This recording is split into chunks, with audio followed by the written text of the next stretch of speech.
Selamat pagi Bapak Ibu Saudara sekalian, saudara-saudara pendengar Radio Suara Abdi Allah dimanapun Bapak Ibu Saudara berada. Shalom. Kiranya berkat Tuhan menyertai kita pagi hari ini. Kita akan merenungkan firman Tuhan yang terdapat di dalam Efesus pasal yang keempat ayat 32 dan dilanjutkan dengan Efesus pasal kelima ayat 1 dan 2. Saya akan membacakan, Bapak Ibu Saudara sekalian bisa mendengarnya dan membacanya di dalam hati. Tetapi hendaklah kamu ramah seorang terhadap yang lain, penuh kasih mesra dan saling mengampuni, sebagaimana Allah di dalam Kristus telah mengampuni kamu. Sebab itu jadilah penurut-penurut Allah seperti anak-anak yang kekasih, dan hiduplah di dalam kasih, sebagaimana Kristus Yesus juga telah mengasihi kamu dan telah menyerahkan dirinya untuk kita sebagai persembahan dan korban yang harum bagi Allah. Sedemikian jauh pembacaan firman Tuhan. Mari kita akan berdoa sebelum kita akan membahas firman Tuhan kita pada pagi hari ini. Bapa kami dalam surga, kami mengucap syukur untuk pagi hari ini. Kami boleh mendengarkan firman-Mu, merenungkan firman-Mu. Terangi hati kami supaya kami boleh mengetahui apa yang menjadi hikmat yang daripada Engkau untuk kami lakukan dalam hidup kami. Di dalam nama Tuhan Yesus Kristus kami berdoa dan mengucap syukur. Bapak Ibu Saudara sekalian, hidup dalam kasih berarti melakukan kebaikan-kebaikan kecil secara terus-menerus, sehingga hidup kita menjadi lebih berarti dan lebih bermanfaat bagi orang lain.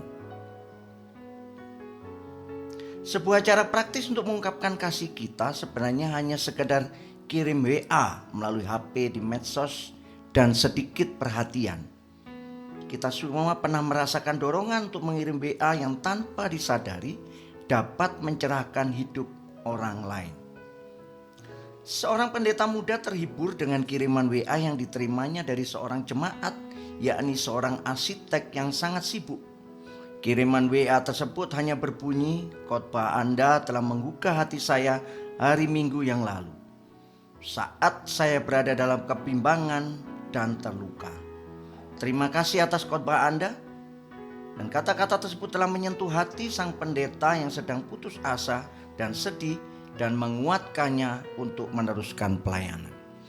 Bapak Ibu Saudara sekalian, setiap kita anak-anak Tuhan diharapkan untuk memiliki hidup di dalam kasih. Ada banyak hal-hal kecil yang kita bisa lakukan dalam kehidupan kita untuk kita menyatakan kasih kita. Utamanya adalah ketika kita memegang HP kita dengan medsos, apalagi dengan aplikasi WhatsApp yang setiap kita memilikinya. Maka sebenarnya pernyataan-pernyataan kasih setiap hari di dalam kehidupan kita sering bisa kita lakukan. Tapi Bapak Ibu Saudara sekalian, anehnya memang medsos ini atau dunia teknologi informasi ini harusnya bisa mendekatkan orang lebih. Tapi seringkali yang terjadi masalahnya adalah orang yang dekat jadi jauh, yang jauh jadi dekat. Seringkali kita tidak peduli dengan orang-orang sekitar kita. Di dunia medsos itu kita lebih peduli dengan orang-orang yang ada di luar. Ya. Tapi kita tidak mempedulikan orang-orang di sekitar kita. Oleh karena itu renungan pagi hari ini mengingatkan kita bahwa sesungguhnya seorang yang hidup sebagai anak-anak terang, maka dia haruslah menjadi orang yang hidup di dalam kasih. Ya. Kalau kita melihat di dalam Efesus 5 ayat 1 dan kedua, sebab itu jadilah penurut Allah seperti anak-anak yang kekasih, dan hiduplah di dalam kasih, sebagaimana Kristus Yesus juga telah mengasihi kamu. Jadi ada keniscayaan di dalam setiap kehidupan kita untuk senantiasa hidup di dalam kasih setiap hari. Tidak peduli kapanpun juga, bahkan dikatakan hal-hal yang terkecil sekalipun kita bisa menyatakan kasih. Mungkin bagi kita sepele, tapi seringkali ketika orang itu menerimanya pernyataan kasih kita, maka seringkali itu bisa menjadi sesuatu hal yang menguatkan dia. Patokan untuk kita hidup di dalam kasih adalah ketika kita merasakan kasih Yesus. Tanpa kita bisa merasakan kasih Yesus, maka kehidupan di dalam kasih itu menjadi sesuatu yang kadang-kadang sulit untuk dilakukan.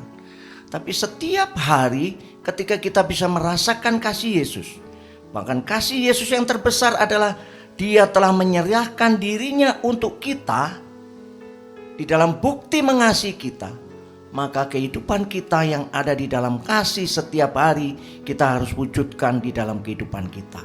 Bahkan kehidupan di dalam kasih bukan hanya diberikan kepada orang-orang di sekitar kita yang menyenangkan hati kita, yang kita setuju dan cocok dengan dia, tetapi sebenarnya ada pernyataan yang lebih untuk kita hidup dalam kasih, yaitu untuk kita mengasihi musuh kita.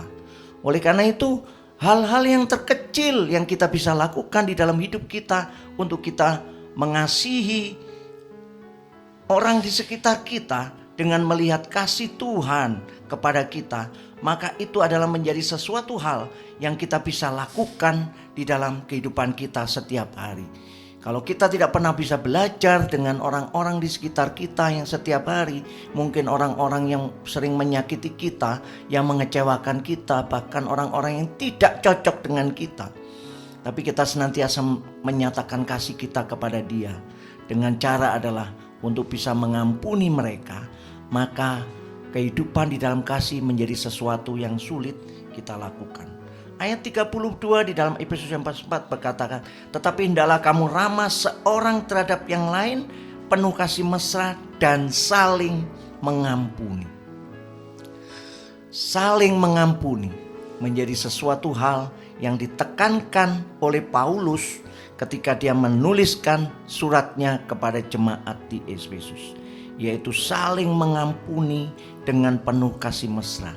Artinya kasih kita bukan hanya kepada orang yang cocok dengan kita, orang yang sepaham dengan kita, tetapi kasih kita haruslah kepada orang-orang yang secara umum, bahkan orang-orang yang menyakiti kita, orang-orang yang tidak suka dengan kita, orang-orang yang mengecewakan kita. Maka kita harus bisa saling mengampuni, maka kita bisa menyatakan kasih kita dengan penuh kasih mesra. Seringkali kita melihat ketika kita berdiskusi dengan WhatsApp, maka seringkali waktu kita memberikan satu komen, memberikan suatu pernyataan, maka seringkali hanya cuma dibaca saja, ya. Bahkan mungkin centang biru, tetapi kemudian tidak ada lagi jawaban-jawabannya lagi. Nah, seringkali kita bisa mendengar orang-orang yang menyatakan bahwa kita harus mempedulikan satu dengan yang lain, ya. Tapi kita tidak bisa melihat, tidak bisa menampik kalau kita melihat ada orang-orang yang memprioritaskan orang-orang lain, ya. Kadang-kadang kita menjawab WA, kita memberikan pernyataan ke WA, tapi tidak ada jawaban atau tidak ada balasan. Maka seringkali kita melihat, oh tentu saya tidak diprioritaskan lagi. Nah, maka pada waktu kita belajar untuk mengasihi, maka belajarlah untuk bisa melihat kepada semua orang bahwa semua orang itu patut dikasihi dan semua orang itu ingin untuk dikasihi. Oleh karena itu, bagaimana kita bisa belajar untuk mengasihi? Maka kita harus melihat kasih Yesus. Yesus mengasihi semua kita dan Yesus mengasihi kita pada waktu kita masih berdosa. Demikian juga kasih kita. Kalau kita sungguh mau mengasihi dan kita hidup di dalam kasih, maka hal-hal kecil yang kita lakukan di dalam setiap hari, di dalam pernyataan kita, baik secara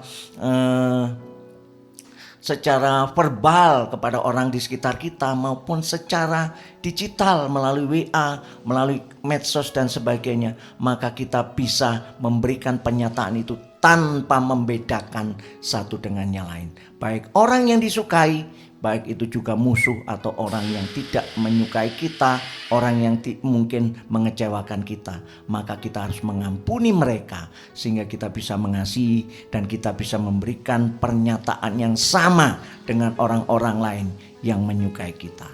Oleh karena itu, ini pesan di dalam kehidupan kita pada pagi hari ini, hendaklah kamu ramah seorang terhadap yang lain, kepada siapapun juga, penuh kasih mesra, dan saling mengampuni. Bapak Ibu Saudara sekalian, adakah seseorang yang mungkin membutuhkan penguatan, ucapan terima kasih, atau sekedar kirim WA yang mengingatkannya bahwa Anda mendoakannya mulai hidup dalam kasih meski hanya sekedar kirim melalui WA? Karena kebaikan kecil sekalipun dapat membuahkan hasil yang besar. Kiranya firman Tuhan pada hari ini menguatkan kita dan kita boleh belajar hidup di dalam kasih sesama dengan Yesus mengasihi kita dan mau berkorban bagi kita. Mari kita berdoa. Bapa kami dalam surga, kami mengucap syukur pagi hari ini. Terima kasih Tuhan Kau menegur kami. Untuk kami Tuhan boleh senantiasa hidup di dalam kasih. Di dalam kasih yang Kau nyatakan dalam hidup kami. Dan kami boleh Tuhan terus mengingat akan kasih-Mu dalam hidup kami. Sehingga kami juga Tuhan boleh senantiasa punya satu kekuatan, punya satu kemampuan untuk setiap hari boleh menyatakan kasih kami kepada banyak orang. Bukan hanya orang yang kami sukai, tapi orang-orang yang mungkin menjengkelkan atau menyakiti hati kami. Karena sama seperti Engkau mengasihi semua orang, kami juga harus mengasihi semua orang. Ramah seorang terhadap yang lain, saling mengasihi dan saling mengampuni. Kuatkan kami Tuhan, dan buatkan kami mampu untuk kami hidup di dalam kasih. Karena melalui kasih itu Tuhan, kami boleh menyatakan Kristus melalui kehidupan kami. Terima kasih Bapa. Kami menyerahkan pendengar radio Suara Abdi Allah dimanapun mereka berada saat ini, yang mereka mendengarkan, biarlah Tuhan Kau juga memberkati mereka, dan mereka terus belajar Tuhan untuk hidup di dalam firman-Mu. Di dalam nama Tuhan Yesus Kristus kami berdoa dan mengucap syukur. Amin.